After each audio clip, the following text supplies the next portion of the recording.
Here's how you overcome these sins that are taking us down. You must see the death in that sin. You must see the death in it, the end result, where it's taking you. See the death in it, and it will change your choices. Here's an example I heard from a pastor named Pastor Steve Shell many years ago.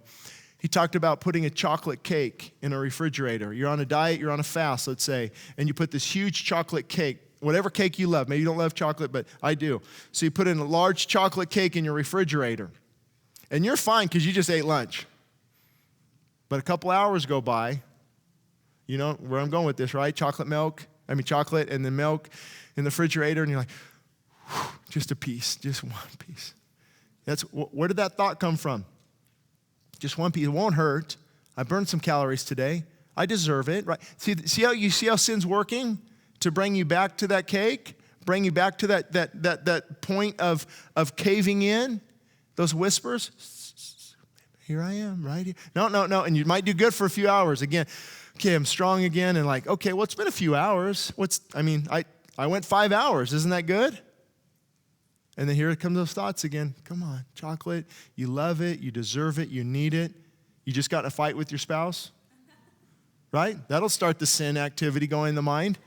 So yeah, forget them. I'm going to have that cake. Give me a fork. And it'll pull you back. But you see that's how sin works, right? You conquer, it pulls back. And eventually you say, you know what?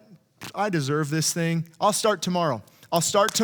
There's 31 days in this month. I'll start tomorrow. That makes it 30. I can do an even 30 days. Even 30-day fast. I'll start tomorrow, and you just pig out. You gorge out. So you go, you grab the cake. You put it on. You're like, oh, somebody left me a note. This cake was made with rat poison.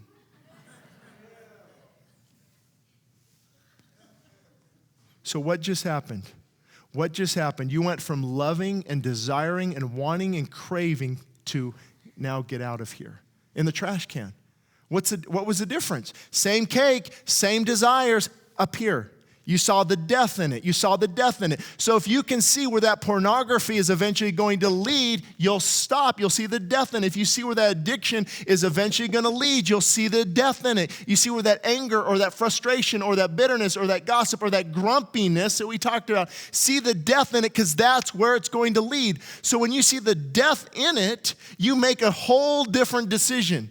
And you break free of that. You have to see the end result. That's what the enemy doesn't show you. He doesn't show you the end result. He shows you the immediate gratification. Isn't that interesting how I love that chocolate cake? You couldn't pay me to not have a piece. I had to have a piece. And then I read that. Oh, I don't care now. I'll pay you not to have it. What was the deciding factor there? You see the death in it. It's the same thing with sin and how it works in our hearts.